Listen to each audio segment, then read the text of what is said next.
سید المرسلین اما بعد فاعوذ باللہ من الشیطان الرجیم بسم اللہ الرحمن الرحیم۔ ہماری کسی بھی ویڈیو میں کوئی بھی ایک لفظ بھی آپ ایسا نہ پائیں گے جو اللہ تعالیٰ کے حکم اور اس کے نبی اکرم صلی اللہ علیہ وآلہ وسلم کی تعلیمات سے ہٹ کر ہو۔ آپ سے گزارش ہے ہماری اور اپنی بھلائی کے لیے ان ویڈیوز کو دیکھتے رہیے۔ بسم اللہ الرحمن الرحیم۔ سب خوبیاں اللہ پاک کے لیے جسے تمام چیزوں کو پیدا کیا اور ہر ایک کو اس کے مقام و مرتبے میں رکھا اور اپنے محبوب نبی حضرت سیدنا محمد مصطفیٰ صلی اللہ علیہ وآلہ وسلم کو بہت عمدہ ادب سکھایا۔ آپ صلی اللہ علیہ وآلہ وسلم کے اوصاف و اخلاق کو پاکیزہ ستھرا کیا اور آپ صلی اللہ علیہ وآلہ وسلم کو اپنا صفی اور حبیب بنایا۔ پھر جسے عیبوں سے پاک کرنے کا ارادہ فرمایا اسے آپ صلی اللہ علیہ وآلہ وسلم کی اقتداء کی توفیق عطا فرمائی اور جسے خائب و خاسر کرنا چاہا اسے آپ صلی اللہ علیہ وآلہ وسلم کے اخلاق اپنانے سے محروم رکھا اور بے شمار درود و سلام ہو ہمارے سردار رسولوں کے سالار جناب احمد مختار محمد مصطفیٰ صلی اللہ علیہ وآلہ وسلم پر اور ان کی پاکیزہ آل پر۔ تاجدار رسالت شہنشاہ نبوت صلی اللہ علیہ وآلہ وسلم سب لوگوں سے زیادہ بردبار، سب سے زیادہ بہادر، سب سے زیادہ عادل اور سب سے زیادہ پاک دامن تھے۔ آپ صلی اللہ علیہ وآلہ وسلم کے ہاتھ نے کبھی کسی ایسی عورت کے ہاتھ کو نہیں چھوا جو آپ صلی اللہ علیہ وآلہ وسلم کی لونڈی تھی، نہ آپ صلی اللہ علیہ وآلہ وسلم کا اس سے نکاح ہوا تھا اور نہ ہی وہ آپ صلی اللہ علیہ وآلہ وسلم کی محرم تھی۔ حضور نبی اکرم صلی اللہ علیہ وآلہ وسلم سب سے زیادہ سخی تھے، آپ سخی تھے۔ آپ صلی اللہ علیہ وآلہ وسلم کی کوئی رات ایسی نہ گزرتی کہ آپ صلی اللہ علیہ وآلہ وسلم کے پاس کوئی درہم و دینار ہوتا، حتیٰ کہ اگر کوئی شے بچ جاتی اور کوئی لینے والا نہ ہوتا اور اسی حالت میں رات آ جاتی تو اس وقت تک اپنے دولت کدے پر تشریف نہ لے جاتے جب تک اسے کسی حاجت مند کو دے کر فارغ نہ ہو جاتے۔ اللہ پاک کے عطا کردہ مال میں سے آپ صلی اللہ علیہ وآلہ وسلم اپنے گھر والوں کے لیے صرف 1 سال کی خوراک لیتے، جس کا حصول اس زمانے میں سب سے زیادہ آسان ہوتا، جیسے جو اور کھجور، جبکہ سب کچھ راہ خدا میں دے دیتے۔ آپ صلی اللہ علیہ وآلہ وسلم سے جو کچھ مانگا جاتا وہ عطا فرماتے، پھر اپنے سال بھر کی خوراک میں سے بھی لوگوں کو عطا فرماتے، حتیٰ کہ اگر دوران سال بارگاہ اقدس میں کوئی اور شے نہ آتی تو بعض اوقات سال ختم ہونے سے پہلے مزید خوراک کی ضرورت پڑ جاتی۔ شہنشاہ قرار قلب و وسینہ صلی اللہ علیہ وآلہ وسلم اپنے مبارک نالین خود ہی گھانٹ لیتے، کپڑوں میں پیوند خود لگا لیا کرتے، گھر کے کام کاج میں مدد کرتے اور اپنی ازواج محترمات کے ساتھ گوشت کے ٹکڑے کر لیا کرتے۔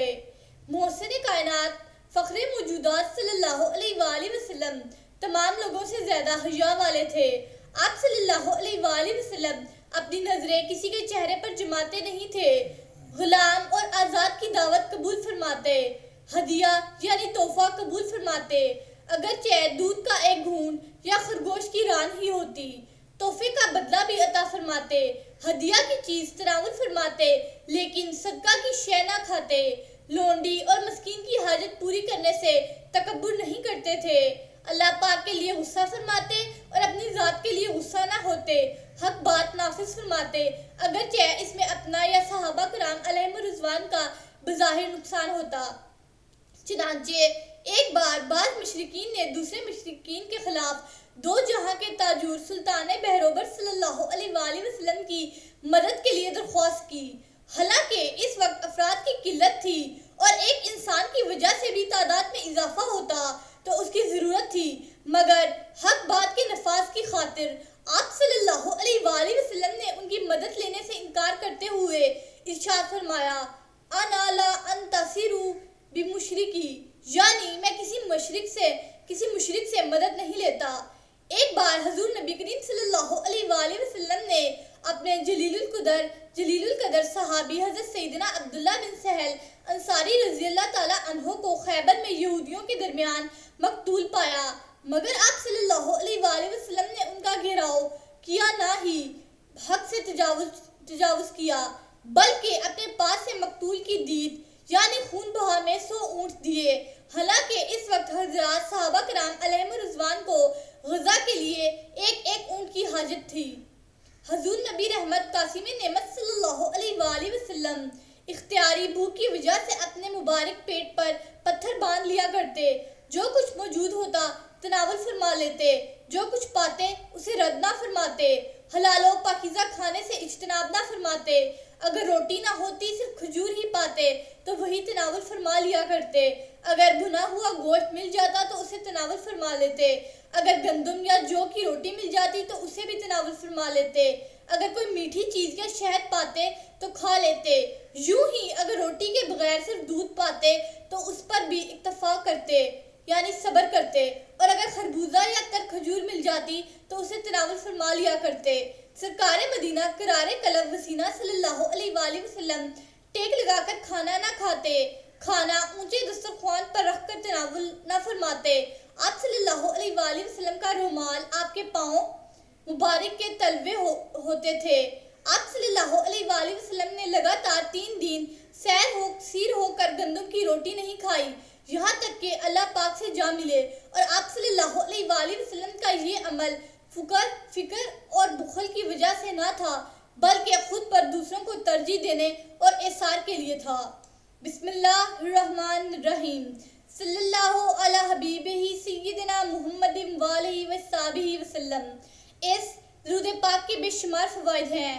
اس درود پاک کو کثرت سے پڑھنے والے کو دین و دنیا میں کسی چیز کی کمی نہیں رہتی، سکون قلب کی دولت سے مالا مال ہو جاتا ہے، دشمن دوست بن جاتا ہے۔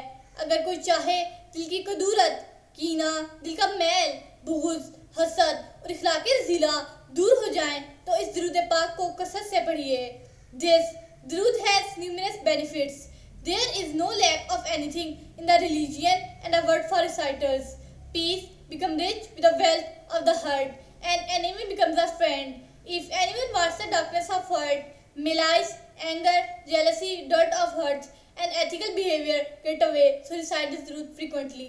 اللہ تعالیٰ ہمارا اور آپ کا حامی و ناصر ہو۔ شکریہ۔